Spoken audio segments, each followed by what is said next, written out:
Jazakumullah khair. Barakatuh. Sebelum kita tutup dengan la ilaha illallah dan salawat qasidah ya sayyidi yang ya Rasulullah yang akan disampaikan Al-Habib Muhammad bin Yahya Al-Idrus. Tadi kita sudah dengarkan nasihat daripada guru-guru kita. Jadi saya tidak perlu banyak-banyak untuk memberikan hidangan lagi. Cukup hidangan-hidangan itu yang diberikan kepada kita, yaitu hidangan roh, disimpan baik-baik sehingga kita mendapatkan bekal nanti di kubur kita, yaitu bekal cahaya ilmunya Nabi Muhammad.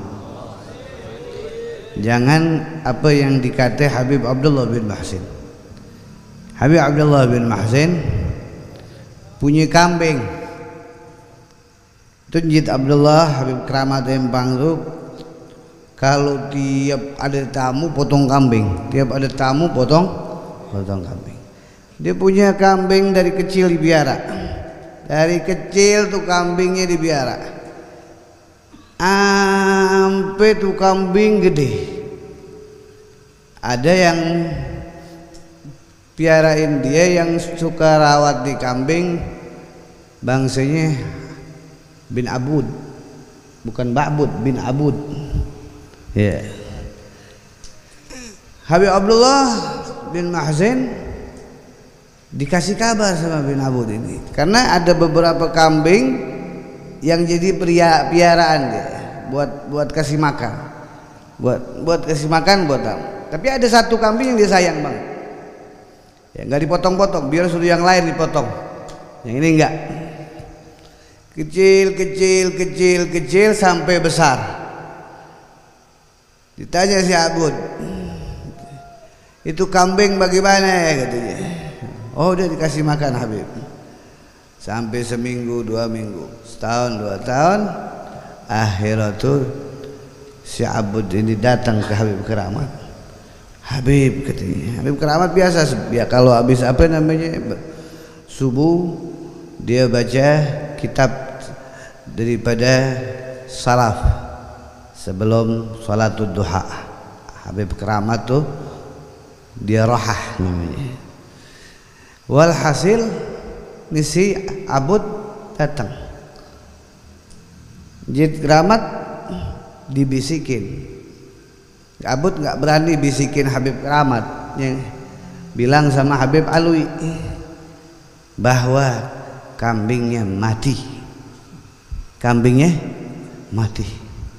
Habib Alwi bisikin sama dia, sama Habib Keramat lagi tawa-tawa, diam,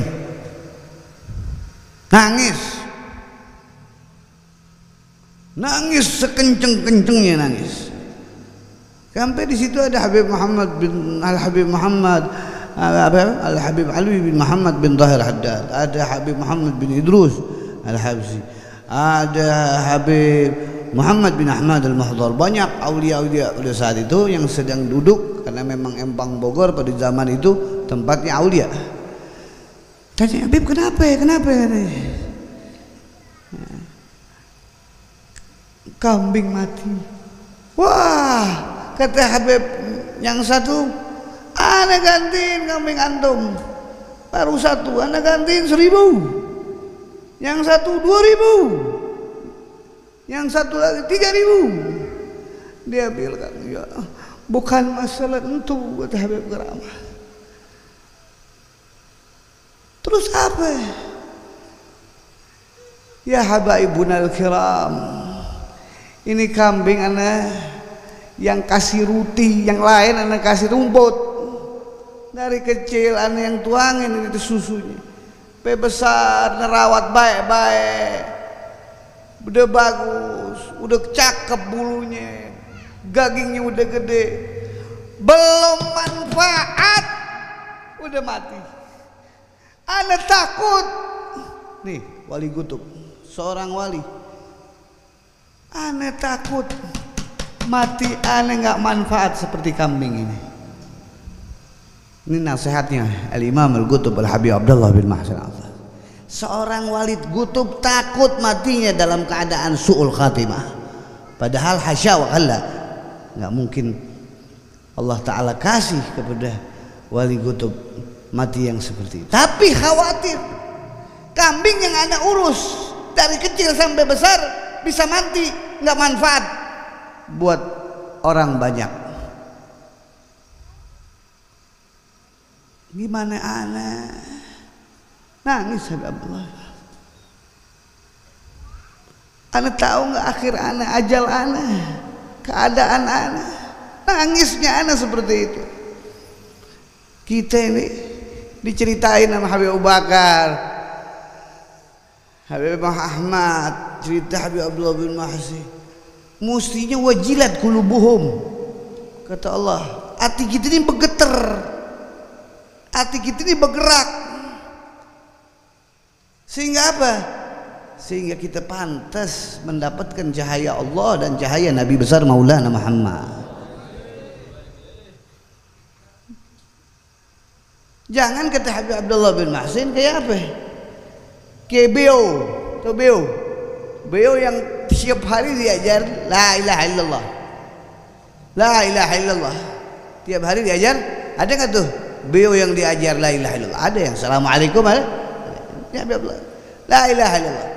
Oh girang kata Habib Abdullah bin Mahsin, ini si majikan bisa baca la ilaha illallah. Tiap tuh majikannya duduk la ilaha illallah. Nah tuh dia berdiri tuh majikannya la ilaha illallah. Kullu yaum la ilaha illallah. Kullu yaum zikir. Wah hebat, lebih kalah dari orang-orang. Tapi apa yang terjadi kata Habib Abdullah bin Mahsin? Pas kucing datang digigit daripada apa? Tuh burung beo, dia nggak ngucap la ilaha illallah. Dia bilang begitu. Akhirnya dia tidak ngomong apa? La ilah. Yang dia omongin apa? Inilah yang disebut dengan mati su'ul. Nah, jangan sampai kita ini Allahumma sholli gitu jeritan. La ilaha illallah jerit-jeritan. Zikir jerit-jeritan. Semua kebaikan kita kerjain. Tapi kalau kita nanti dicabut nyawa, kita nggak bisa ngucap la ilaha. Na'udzubillah min. Jangan sampai begitu. Kata Habib Abdullah bin Mahsin. Jadikanlah di dalam hati ini Allah,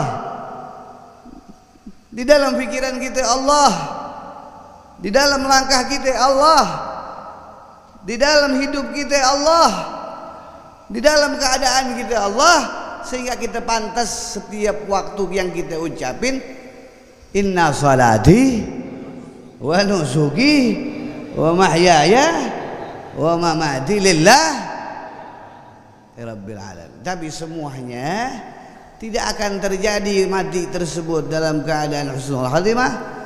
Semuanya itu telah dijelaskan tadi oleh Habib Abu Bakar bin Abdul Qadir Bilfiqi, Habib Abu Bakar bin Abdul Qadir Maula Dawila. Ini ada bilfiqihnya soalnya, ilmu bilfiqihnya nempel di situ.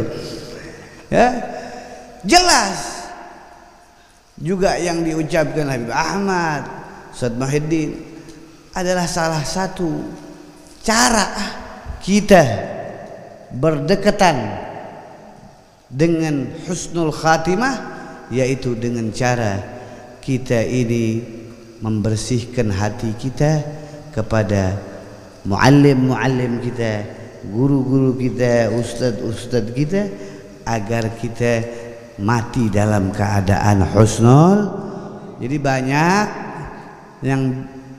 yang kasarnya tadi dibilang Ustaz Habib Abu Bakar, ya, ilmu sudah banyak, bisa mengapain perlu guru. Ya ini sebab seperti itu, punya hati nggak baik sama gurunya, itu yang menyebabkan matinya su'ul khatimah.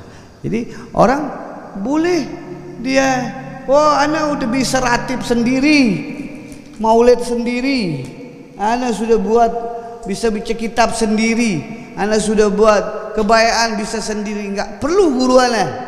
Nah ini sebab dia nggak perlu guru, akhirnya dia seperti beo yang tadi, dia bisa ngucap kalimat kalimat zikrillah, tetapi dikala datang sakaratul maut dia cuma bisa doang, tidak bisa ngucapin kalimat la ilaha. Na'udzubillah min. Sebab apa? Sebab tidak ada gurunya. Si Beo nggak ada gurunya, nggak tulungin dia, bisa doang. Bersyukurlah kita sekalian sudah kedapat ilmu-ilmu para habaib kita. Jangan sampai kita pulang hanya sekedar duduk di ini tempat mendengarkan nasihat, pulang selesai.